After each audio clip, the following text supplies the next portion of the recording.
الحمد لله رب العالمين، الصلاة والسلام على خاتم النبيين وعلى آله وصحبه أجمعين، أما بعد فأعوذ بالله من الشيطان الرجيم. بسم الله الرحمن الرحيم. قال الله تعالى في سورة الأعراف: ادعوا ربكم تضرعا وخفية إنه لا يحب المعتدين. ترجمہ: لوگوں، اپنے پروردگار سے عاجزی اور چپکے چپکے دعائیں مانگا کرو، وہ حد سے بڑھنے والوں کو دوست نہیں رکھتا. جیسا کہ پچھلی آیت کی تفسیر میں بیان ہوا کہ اس موجودہ رکوع میں اللہ سبحانہ وتعالی نے 5 آیات میں انبیاء کرام علیہ السلام کی دعوت کا خلاصہ بیان کیا، جس کی ابتدا جو ہے وہ ربوبیت اور الوہیت کے بیان سے ہوئی. اب انبیاء کی دعوت میں بنیادی چیز تو ذہنوں میں اللہ کے خالق و مالک اور رب ہونے کا تصور مضبوط کرنا تھا. جب بندوں کا اپنے بندہ نواز کے ساتھ تعلق درست ہو جاتا ہے تو وہ انہیں حکم دیتے ہیں کہ اپنے رب سے مانگا کرو. مانگنے سے یہ تعلق مضبوط سے مضبوط تر ہوتا ہے. اللہ سبحانہ وتعالی سے مانگنا عبادت کی روح ہے.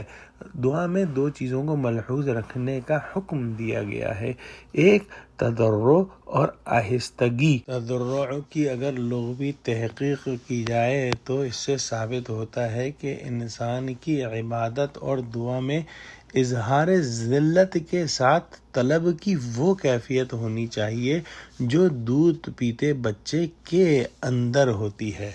تضرع کے علاوہ یہ بھی ضروری ہے کہ دعا آہستہ کی جائے.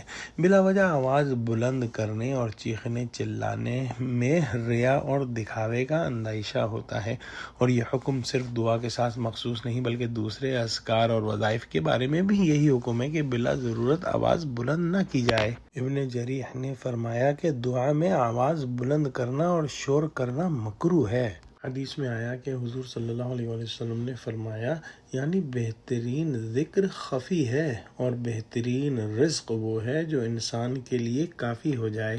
لیکن خاص حالات اور اوقات میں جہر یعنی زور سے اور بآواز بلند جو ہے وہ کہنا ہی مطلوب اور افضل ہے. ان اوقات و حالات کی تفصیل خود حضور صلی اللہ علیہ وسلم نے اپنے قول و عمل سے واضح فرما دی ہے. مثلاً اذان و اقامت کا بلند آواز سے کہنا، جہری نمازوں میں بلند آواز سے تلاوت کرنا، تکبیرات نماز، تکبیرات تشریق، حج میں تلبیہ بلند آواز سے کہنا وغیرہ. اسی لیے فقہاء رحمہم اللہ نے فیصلہ اس باب میں یہ فرمایا کہ جن خاص حالات اور مقامات میں رسول کریم صلی اللہ علیہ وسلم نے قولاً یا عملاً جہر کرنے کی تلقین فرمائی، وہاں تو جہر کرنا یعنی زور سے کہنا چاہیے. اس کے علاوہ دوسرے حالات و مقامات میں ذکر خفی زیادہ نفع والا اور زیادہ بہتر ہے. آیت کے آخر میں اللہ سبحانہ وتعالی نے فرمایا کہ انہ لا يحب المعتدین. جسے اللہ تعالی دوسرے معاملات میں حد سے تجاوز کرنے کو پسند نہیں کرتا، یوں ہی دعا میں بھی حد سے بڑھ جانے کو پسند نہیں کرتا.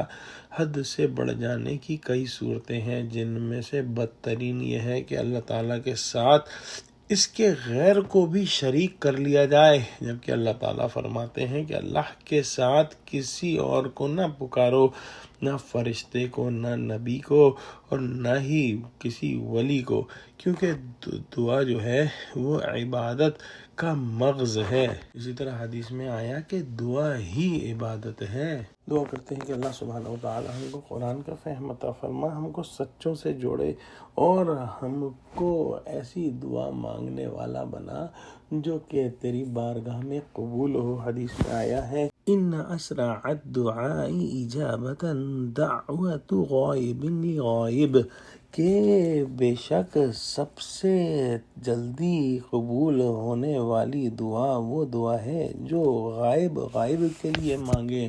تو آئیے ہمارے جو مسلمان بھائی بہن بچے آج مشکل میں ہیں ان کے لیے ہم دعا کرتے ہیں کہ ان کو ظالموں سے نجات دے دے اللہ. آمین. وآخر دعوانا الحمدللہ رب العالمین. السلام